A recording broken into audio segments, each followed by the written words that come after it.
Muito boa tarde a todos. Eu faço questão hoje de nomear algumas das pessoas que estão aqui, espero não me esquecer de muitas, mas porque para nós é muito interessante e muito representativo ter uma plateia tão eclética, tão multidisciplinar neste momento. E isso também significa a mobilização de muita gente em torno deste prémio e em torno da figura do arquiteto Távora, e para nós isso é fundamental, sobretudo até no ano em que vamos iniciar as comemorações do centenário do arquiteto Távora. Portanto, cumprimento em primeiro lugar os representantes da família, na pessoa da Maria José aqui presente, e lembro também o José Bernardo, que por razões de saúde não está presente, mas que para nós é muito importante lembrá-lo, porque ele não só é filho do arquiteto Távora, mas foi coautor e conhece melhor do que ninguém a obra do pai do arquiteto Távora. Cumprimento a Fátima Vieira, presidente da Fundação Marcos da Silva, e que é a nossa parceira neste prémio, e a Casa da Arquitetura, que está aqui representada pela Ana Pinto, que está em representação do arquiteto Nuno Sampaio, que não estando em Portugal não pode hoje estar aqui presente. Cumprimento também o diretor da FAUP, o João Pedro Xavier, o representante da DARC, Nuno Grande, que ainda não o vi, mas deve estar por aí a chegar, porque também estava confirmada a sua presença, o vereador do Urbanismo da Câmara do Porto, o arquiteto Pedro Baganha, os representantes das ordens profissionais, nomeadamente dos economistas, dos engenheiros, dos enfermeiros e dos solicitadores. Isto também tem vindo a ser um processo de aproximação que temos tido com as ordens regionais, e é muito significativo para nós também a presença deles aqui. Os vencedores das edições anteriores, a Inês Rodrigues, o Nuno Bragança, a Margarida Quinteiro e o Luís Ribeiro da Silva, não sei se está mais algum, mas estes penso que estão. E a Filipa Guerreiro, que também já a vi. Os membros do júri de anteriores edições e os membros desta 19ª edição, que a seguir também vou apresentar. Os membros dos órgãos sociais da Ordem dos Arquitetos, que já foram membros, dos órgãos sociais e membros dos atuais órgãos sociais, e aqui gostava de destacar a presença do Carlos Figueiredo, que veio da secção regional do Centro, da Figueira da Foz, para estar aqui presente connosco hoje, e da Presidente da Assembleia de Delegados, a Maria Manuela Oliveira, que também está aqui connosco. E também queria dar uma palavra à AGEAS, que é nosso patrocinador neste prémio e que tem permitido que ele se mantenha e com a dignidade que queremos. Esta sessão, portanto, estamos agora no início da 19ª edição, e estamos a retomar a normalidade. Portanto, foram já realizadas todas as viagens anteriores, tinham ficado algumas viagens por fazer por causa do Covid, mas elas agora já foram feitas, e hoje teremos a apresentação do projeto de viagem da 16ª edição, Estrelas do Mar, Fortificações Costeiras de Portugal Continental, da autoria dos arquitetos Pedro Vasconcelos e de Carlos Machado Moura, que seguidamente vão fazer a sua comunicação. Queria, antes disso, e antes de lhes passar a palavra, que no fundo acho que é quem mais vai dignificar esta sessão, mas queria, antes disso, só dar umas notas sobre esta 19ª edição, dizendo que o regulamento é praticamente o regulamento anterior, não há grandes novidades, fizemos umas pequenas correções que têm mais a ver com adaptações aos novos formatos e às novas tecnologias, há algumas coisas que não estavam muito adequadas ao momento presente, Depois há outra alteração, que é que não são permitidas agora que os projetos de viagem que tenham recebido uma menção honrosa se candidatem novamente com o mesmo formato, ou seja, os candidatos podem fazer outro projeto de viagem, não se podem candidatar com o mesmo, e também adaptamos o formato da entrega de modo a que seja mais fácil e mais, no fundo, mais fácil, mais possível fazer a edição depois dos cadernos de viagem. Também, quanto aos cadernos de viagem, vamos ainda este ano tentar editar alguns cadernos de viagem que estão em atraso e por isso mesmo, porque sentimos algumas dificuldades em passar os relatórios da viagem para esse formato, é que decidimos fazer estas alterações, porque não tem sido muito fácil transpor os resultados da viagem depois para a publicação. Quanto à calendarização, este ano a data limite da entrega das candidaturas será 7 de agosto e o anúncio do vencedor da 19ª edição será no dia 2 de outubro de 2023, que é o Dia Mundial da Arquitetura e a primeira segunda-feira de outubro.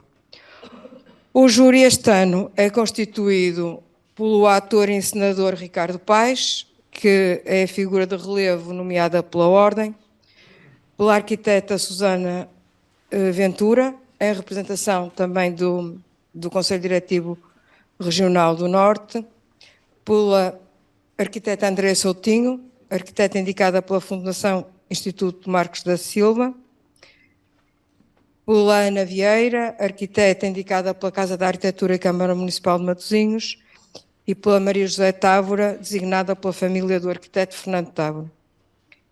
E, sem mais, passo a... Tem aqui também a nossa imagem deste ano, que vão vendo agora durante este período, que vai, durante a divulgação do prémio, vai aparecer nas nossas divulgações. E passaria então a palavra ao Carlos Machado e Moura e ao Pedro para fazerem a sua apresentação da viagem.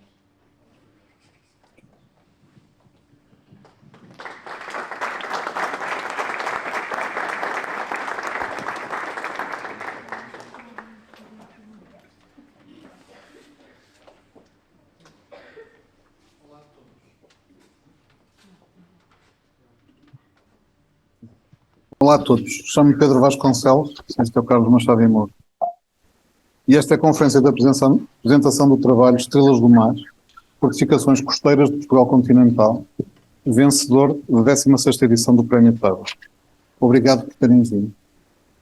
E obrigado também à Secção Regional do Norte da Ordem dos Arquitetos, à Fundação Marcos da Silva, à Câmara Municipal de Matosinhos, à Casa da Arquitetura e à AGAs, pelo prémio que ganhámos e por nos receberem hoje aqui.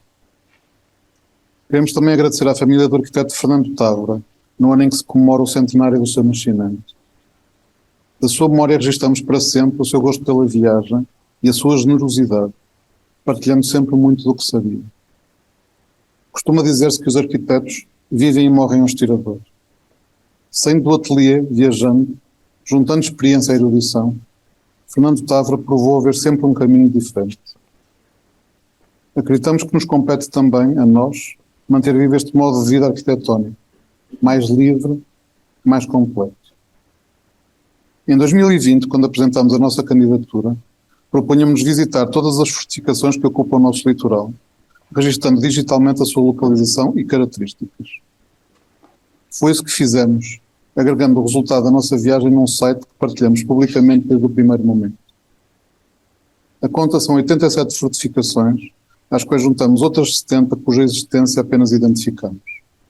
Chamamos-lhes Estrelas do Mar. O nome remete para a forma de vida destes equinodermos, para o seu contorno, para o modo como se fixam entre marés. E remete para um gosto de criança, de aventura. Levamos, aliás, as nossas connosco nas nossas viagens. Então, alguns deles.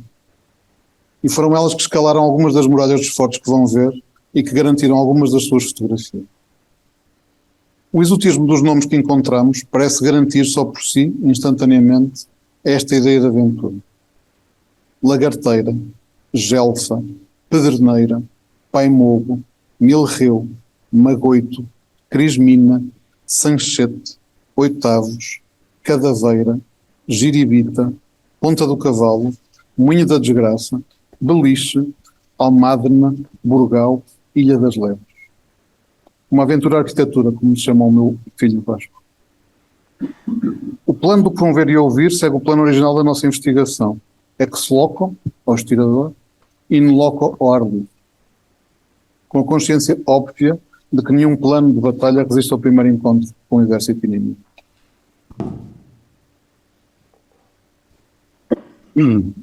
Ora bem, numa primeira fase, obrigados a avançar digitalmente, numa altura em que a pandemia da Covid e as restrições impostas à circulação não nos deixavam viajar, apostámos na recolha de elementos gráficos de cada uma destas estrelas do mar, o que nos permitiu melhor compreender a sua história e o seu passado. Não podemos deixar de pensar nesta frase de Kubler: conhecer o passado é uma tarefa tão surpreendente como conhecer as estrelas. De facto, ao olharmos para estas estrelas do mar, tal como para as outras, estamos a olhar para luzes antigas. Luzes antigas que nos mostram diferenças, que nos mostram uma grande variedade cronológica, uma variedade geográfica, uma variedade morfológica, como tão claramente exprime este desenho que as coloca todas à mesma escala, ao jeito do Recueil de Durand. E em particular, neste primeiro momento retrospectivo, permitiu-nos perceber as várias ondas fortificatórias levadas a cabo na nossa costa e que deram origem a todas essas estrelas, e entender a ligação sempre tão direta entre a tecnologia, ou seja, da artilharia e dos meios de combate, a arquitetura, a forma de desenhar e a forma de construir, e os desaires, num país que tantas vezes funciona na base de casa roubada, trancas à porta. Se os primeiros registros de artilharia contra navios remontam às guerras fernandinas, numa altura em que existem apenas castelos e pequenas baterias, é com Dom João II e depois com Dom Manuel que vemos o aparecimento das primeiras torres fortificadas, como as que vemos aqui, a Torre da Roqueta em Viana, em cima à esquerda, e as 13 estruturas previstas para a defesa do Porto de Lisboa, ou seja, a Torre de São Sebastião da Caparica, no alto à direita, e em baixo vemos Cascais, com a Torre de Santo António de Cascais, e depois a Torre de Belém. Tudo isto funcionava com um plano que incluía uma nau a meio do rio a bloquear a entrada na capital. E é precisamente a Torre de Belém, construída em 1515, um marco fundador da nossa arquitetura militar, assinalando o que podemos chamar de um claro vanguardismo português na passagem da torre medieval para a fortaleza moderna, com uma bateria baixa rente à água e paredes com maior espessura e maior resistência para suportar o embate dos projéteis. Com o progressivo aumento da capacidade da artilharia e a possibilidade de cruzar fogo entre margens, é depois projetada a defesa também para São Julião da Barra e mais tarde para o Forte do Bugio. Mas em 1566, que uma armada de corsários franceses ataca a Ilha da Madeira e saqueia o Funchal durante 16 dias.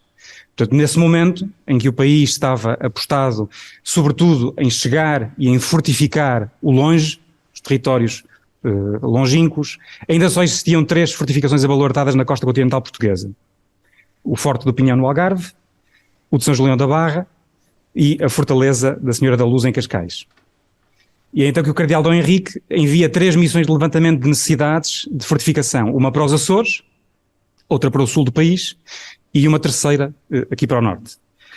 Portanto, digamos que o saque da Madeira torna-se no momento fundador da chamada de arquitetos para esta campanha de construção de fortalezas costeiras. E, portanto, começa aqui, talvez, uma estratégia composta por 3 fases: inquérito, projeto e obra, que se torna modelo daí em diante, tanto para as fortalezas de raiz, para as fortalezas novas, como para o melhoramento das fortificações existentes.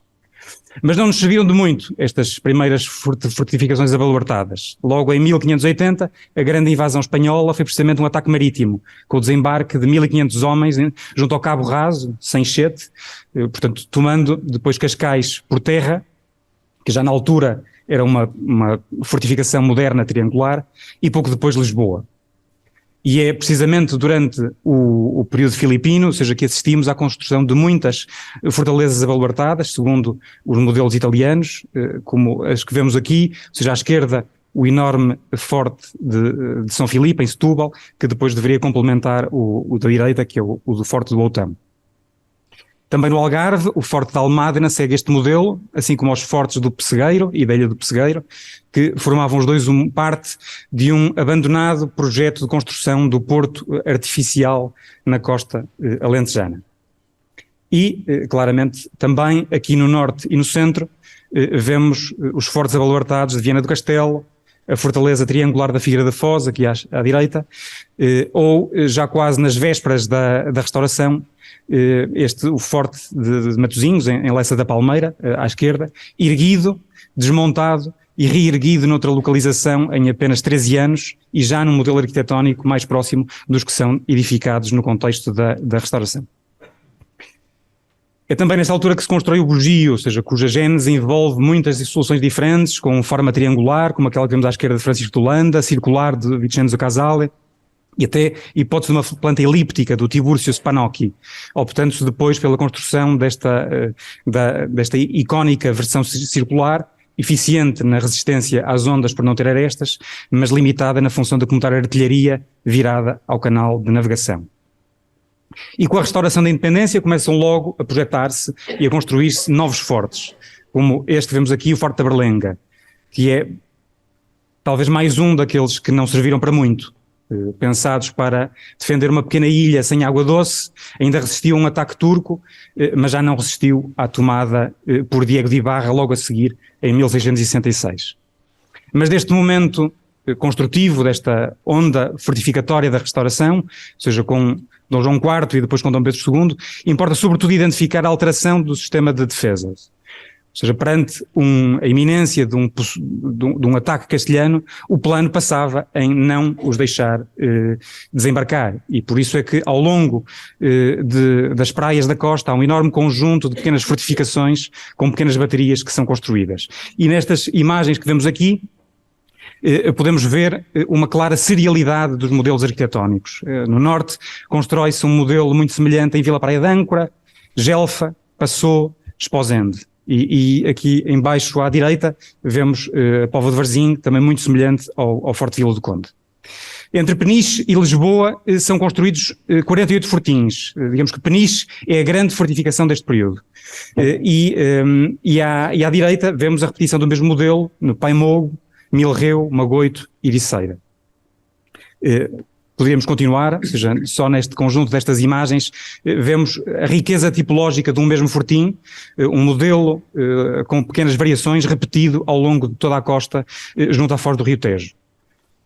E no Algarve sucede naturalmente, ou seja, prossegue a campanha edificatória, ou seja, vemos neste desenho aqui à esquerda, ou seja, da Baía de Lagos, mostra-nos uma certa repetição, com diferenças naturalmente, e à direita a fortaleza de São João de Tavira.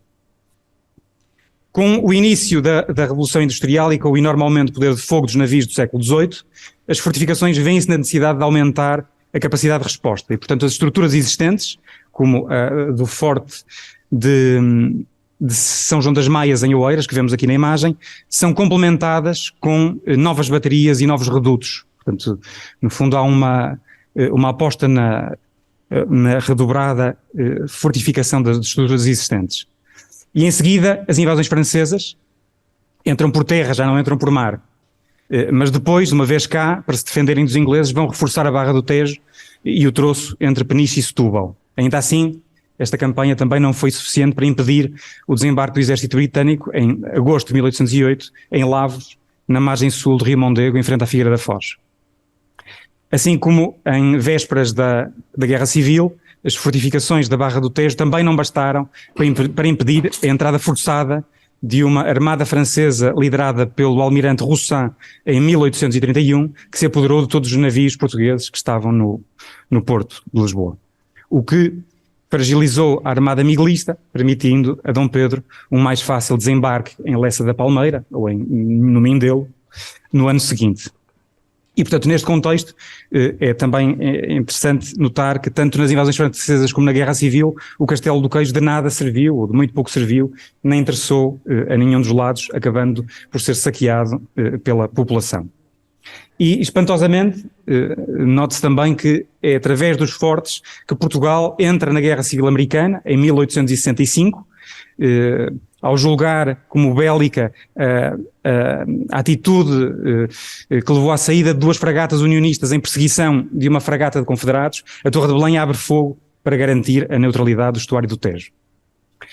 Mas na segunda metade do século XIX, o esforço fortificatório volta-se uma vez mais para a defesa da capital e para a consolidação do chamado campo entrincheirado de Lisboa.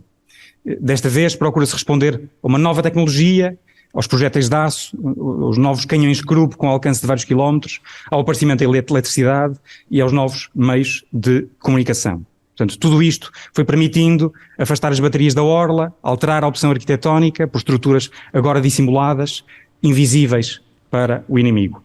E são desta altura o Reduto de Monsanto, que vimos ali à esquerda em cima, na imagem, o Forte de Bom Sucesso, do lado direito, também o Forte de Sacavém, bem como toda uma série de baterias, portanto também um esforço serial neste momento, ou seja, mais pequenas em trincheira, compondo um total de 13 baterias de costa, estruturas nas quais encontramos alguns dos primeiros exemplos de utilização do botão armado em Portugal. No início do século XX foram até instaladas cúpulas acasamatadas equipadas com canhões Krupp no Bugio, como vemos ali na imagem, uma obra que também não chegou a ser concluída e que não teve qualquer utilidade. Assim como na Segunda Guerra Mundial, quando o medo alemão levou a que se instalasse um canhão antiaéreo no Castelo do Queijo, para nos defender de um ataque que nunca esteve sequer planeado, pensado. E consta de resto que a última vez que estas fortificações foram utilizadas, ocorreu, ou pelo menos os seus canhões foram utilizados, ocorreu em setembro de 1936 para reprimir a chamada Revolta dos Marinheiros no Tejo, em que um grupo da Armada Portuguesa tentou derrubar o regime, sendo bombardeado por fogo cruzado do Forte da Almada e do Forte do Alto do Duque. E, portanto, tudo isto culmina depois no dialbar da Segunda Guerra Mundial, com a noção de que este campo entrincheirado de Lisboa precisava ser reforçado e atualizado, e se concebe nos anos 40 o Plano B, ou o Plano Barron, um plano totalmente secreto para o Regimento de Artilharia da Costa, pronto para estar operacional nos anos 50, e que assentou, mais uma vez, num esforço serial de construção de baterias agora totalmente enterradas, verdadeiros bunkers em botão armado, onde a invisibilidade das estruturas contribui para o seu poder dissuasor, reaproveitando algumas das estruturas existentes e equipando-as com uma nova artilharia mais eficiente, alguns canhões Krupp, mas sobretudo canhões Vickers ingleses. E, portanto, perante a obsolescência dessas estruturas, que foi sendo ditada pelo constante avanço tecnológico, a culminar nos mísseis e nas novas formas de combate, o regimento foi progressivamente desativado e acabou por ser desmantelado em 1999, correspondendo, portanto, este momento ao canto do cisne da artilharia em Portugal. Depois do Covid e de nos tornarmos os maiores especialistas ibéricos em história da fortificação, fomos arejar.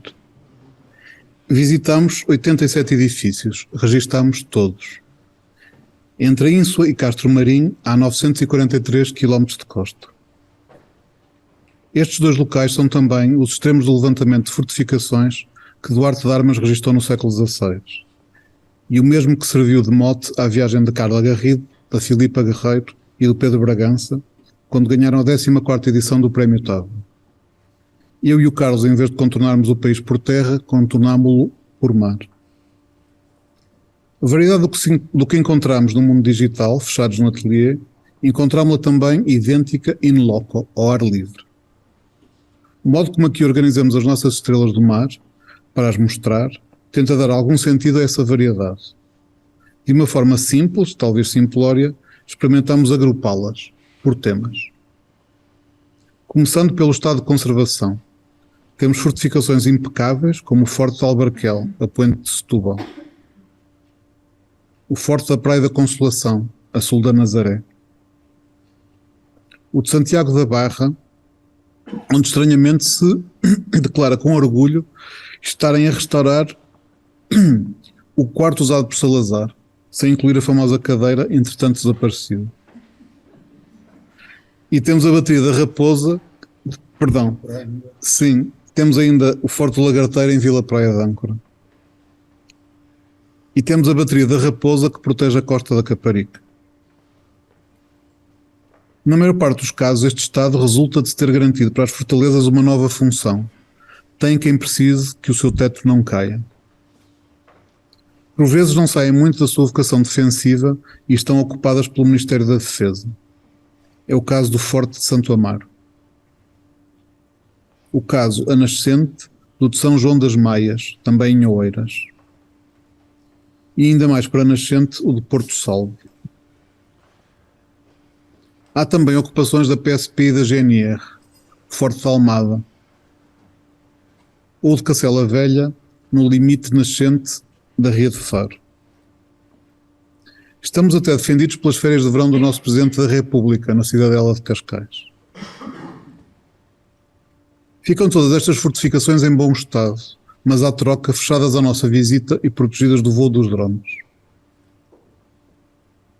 Com a sua clássica posição de borda d'água, algumas das nossas fortalezas estão em locais perfeitos para a adição de faróis. É mais um grupo. Esposende. Barra de Aveiro, em Ilhavo. Sanchete, no Cabo Raso. Sim. Na Ponta do Cavalo, em Sesimbra. No Cabo de São Vicente, limite poente do Algarve. Há também funções avulsas. Um hospital, o do Outão, à entrada da Barra do Sado. Um laboratório, o da Guia, em Cascais. Por vezes transformam-se os fortes em casas ricas, com uma rica vista garantida. O Forte de São Clemente, em Milfontes. Ou o Castelo de São João de Herado, que protege a foz deste rio. Por vezes transformam-se os fortes em casas ocupadas pela pobreza, na bateria das Fontainhas, em Oeiras, ou na bateria do Casalinho, em Setúbal. Depois há também um sem número de ocupações culturais. Há fortes e fortins entregues ao mundo associativo. A bateria da Laje, em Oeiras, entrega à Associação de Comandos. O Forte de São Bruno, em Caxias, entrega à Associação dos Amigos dos Castelos. Há outros entregues à constituição de museus. O Forte de Peniche, Museu da Liberdade. A Bateria de Bom Sucesso, no Tejo, Museu do Combatente. O Forte da Nossa Senhora da Rábida, em Cimar o Portinho com o mesmo nome, é um museu oceanográfico, o único. Identificámos também ocupações semiturísticas, surpreendentemente poucas para o que julgámos inicialmente encontrar. O Forte da Nazaré, tótem do surf, ou a Fortaleza de Sagres, centro celebrativo de tudo e de mais alguma coisa. O Forte de São Filipe, em Setúbal, o da capa do nosso dossiê do prémio, que já foi pousada e agora é só um café. O Forte de São João Batista, discoteca balnear de Vila do Conde. Mas, por outro lado, como se de uma maldição se tratasse, há fortalezas que parecem condenadas a estar sempre a um passo pequeno de poderem vingar, com demoradíssimos e permanentes anúncios de salvíficas intenções, como se estivessem sempre a morrer na praia. A Bateria do Arieiro, a repetido futuro Museu do Tejo, o Presídio da Trafaria, putativa incubadora de startups, a Bateria de Albarquel, camuflada na margem direita do Sado, comprada por 100 euros acima do valor da asta pública, quer-se transformada num hotel. O assunto está em tribunal. Finalmente, parece haver algumas fortalezas para as quais nada está previsto, a quem ninguém parece valer. Nestes casos só se sente o abandono, como no Fortim do Pai Mogo, na Lourinhã, ou o Fortim da Nossa Senhora da Piedade, na Ericeira. Também é o caso do Forte Velho do Outão. Quando o abandono é mais prolongado, transformam-se as fortalezas em ruínas, nem sempre românticas. O Forte de Almadna é uma delas, entre Sagres e Lagos. O da Baralha, a nascente do Cabo Especial. o do Burgal, a nascente do Dalmadna, o da Ilha das Lebres, já para os lados de Tavira.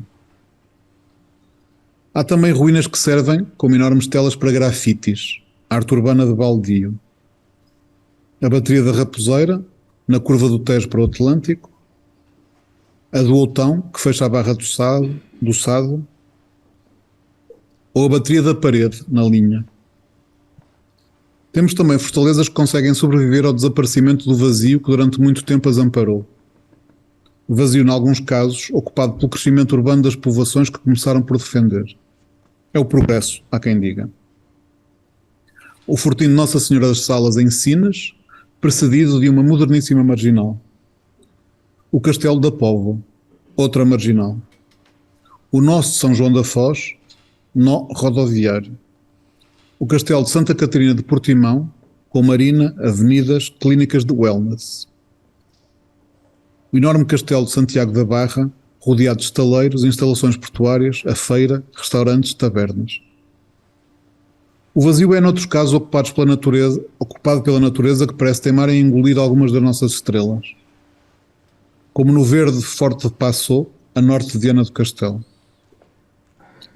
No Forte São Julião, na Foz do Rio Lisandro, que incluímos por se tratar do único exemplar sobrevivente dos fortinhos de terra napoleónicos.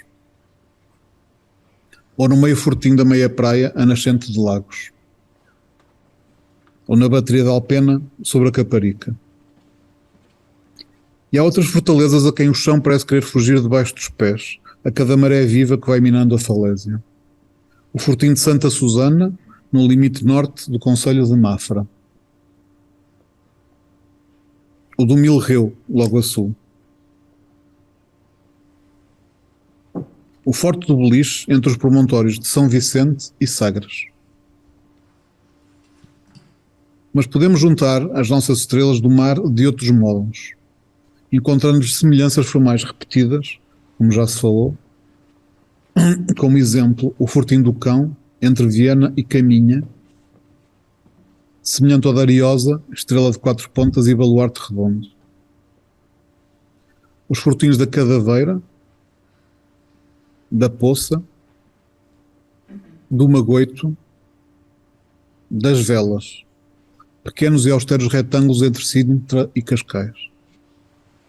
Há até triângulos, o Forte da Figueira da Foz, ou a Fortaleza da Nossa Senhora da Luz em Cascais.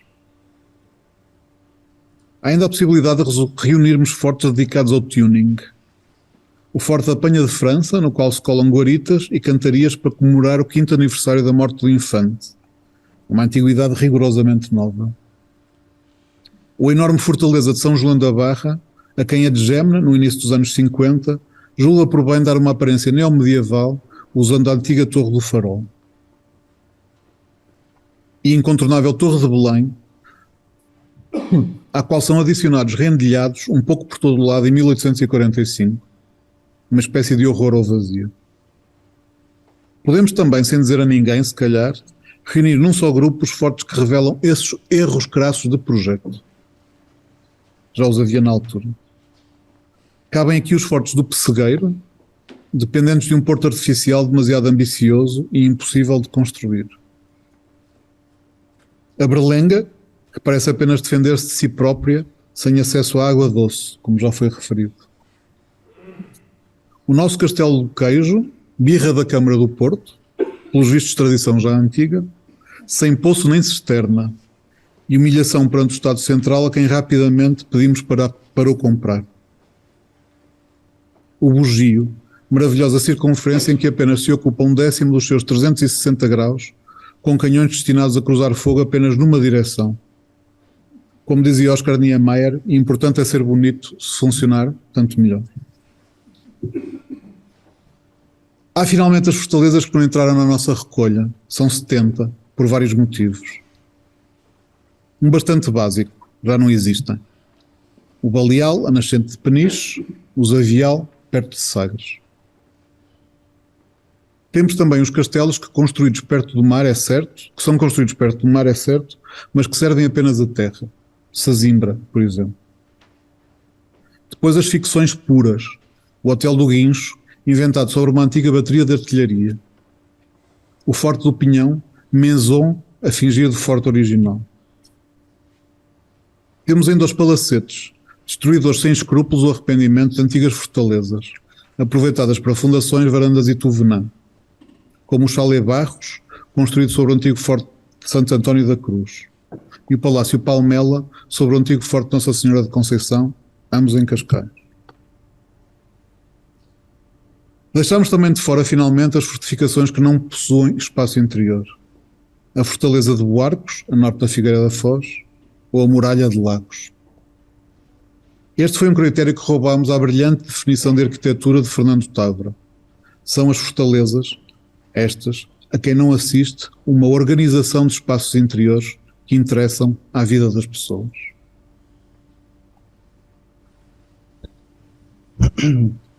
E para fechar esta apresentação, esta viagem, resta-nos a pergunta de que é que ela nos serve, que nos serve esta viagem. Como vimos, visitar estas estrelas permite-nos melhor conhecer a nossa costa, permite-nos compreender como estas estruturas reagiram às agressões do mar, um meio em constante transformação. Entre as que ainda nos deixam ler as pistas quase antropológicas que justificaram a escolha dos seus lugares e as que foram engolidas pela urbanização, são, podemos dizer, um verdadeiro barómetro da transformação da paisagem costeira continental. Mas todas estas visitas permitiram-nos também construir várias coleções de imagens. Imagens de pátios, imagens de rampas, imagens de escadas, de abóbadas, de cúpulas, de pequenos vãos abertos em espessas paredes, um desenho dos limites sempre reinventado, sempre diferente, configurando pátios cheios e vazios, obras que oscilam entre uma exuberante visibilidade e a plena dissimulação na paisagem. São o legado de tantos arquitetos que nos antecederam em obras cuja autoria nem sempre é clara. Sobrepõem-se nomes, acumulam-se competências, ora são engenheiros mor, ora mestres das fortificações, ou são tratadistas, autores e organizadores de cartas em que o levantamento das estruturas existentes se mistura com desenhos de projeto. Temos primeiro portugueses e italianos, Miguel da Ruda, António Rodrigues, Filippo Terzi, Leonardo Torriano, Alexandre Massai. Na restauração, franceses e holandeses, Miguel de l'École, Charles Lassard, João Pascácio Cosmander. Com a paz, novamente portugueses, Luís Serrão Pimentel, que escreve até um tratado de fortificações, Manuel Pinto Villa-Lobos, Baltazar Azevedo Coutinho, etc. Todos eles são dos nossos, de há 18 gerações para cá. Merecem, por isso, a nossa atenção. E talvez devêssemos inscrever o seu nome nas estrelas do mar que desenharam e construíram, e não apenas o do rei que as ordenou, ou da sempre figura mítica, sempre presente, figura mítica do Infante ou de Camões. Afinal, se não somos nós a recordá-los e às suas obras, a quem é que compete fazê-lo? Adotaram, como vimos, uma estratégia tripartida: inquérito, projeto, obra, que passou a ser modelo daí em diante. Com este nosso projeto, que reunimos num site disponível publicamente desde o primeiro momento em www.estrelasdomar.pt, podemos dizer que cumprimos também nós a primeira parte, a do inquérito. Mas outros arquitetos modernos e contemporâneos fizeram o resto do percurso, seja nos muitos projetos que ficaram na gaveta ou nas obras que foram executadas e que foram dando a estas fortificações novos usos. De facto, às histórias dos tiros que ficaram por disparar, juntam-se também as dos projetos que ficaram por construir, e que são muitos. Desde logo, os vários concursos para o monumento do Infante D. Henrique em Sagres, de 1934, 1936, 1954 e 1988, e que culminaram na chamada Síndrome de Sagres, que amaldiçoou o projeto incompleto de João Carreira. Mas também há outros projetos menos emblemáticos, como o destas estruturas pop para a envolvente do Castelo do Queijo, aqui ao pé, no início dos anos 60. Ou então os vários projetos de reconversão em pousadas e noutros programas, como a adaptação do Forte de São João da Foz, a estalagem pela mão de Alcino Soutinho, em 1973, ou a remodelação e adaptação do Forte da Ínsua para o Instituto Politécnico Viana do Castelo, por Fernando Távora, no início dos anos 90.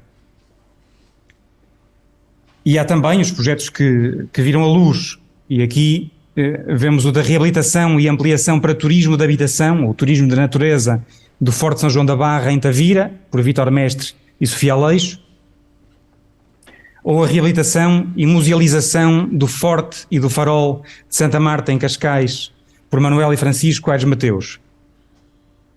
Ou ainda a recém-inaugurada reconversão da bateria de Crismina, em Cascais, num centro para eventos da autoria de Flávio Barbini e Maria João Silva Barbini. Porém, como vimos, estes são alguns de casos que são casos isolados. A grande maioria das estrelas do mar debate-se entre a falta de uso, o abandono e a ruína. Não existe um plano e uma visão global para essas estruturas, para a sua preservação e, nos casos que a isso se prestam, para a sua refuncionalização.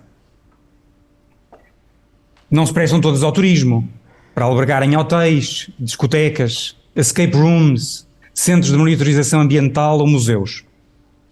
E as características de um forte de restauração não são as mesmas de uma bateria do Plano Barron. Em alguns casos, muito provavelmente a solução pode estar em não fazer precisamente nada. Mas é precisamente por isto, pelas suas especificidades ambientais, urbanas, arquitetónicas, patrimoniais, que este projeto visa reclamar para os arquitetos a participação num debate público e político. Em vez de se posicionarem apenas a jusante enquanto projetistas de programas determinados à partida no decurso de um processo de alienação dos bens imobiliários do Ministério da Defesa, no âmbito da Lei das Infraestruturas Militares ou do REVIVE, os arquitetos têm a responsabilidade e o conhecimento disciplinar para pensar o futuro coletivo deste património. Depois de terem contribuído para a defesa do interesse nacional, protegendo-nos de piratas externos, talvez estas estrelas do mar merecessem não ficar à mercê de outros piratas. Muito obrigado.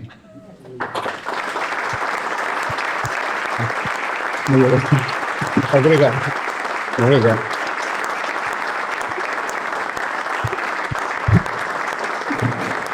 Agora levantamos.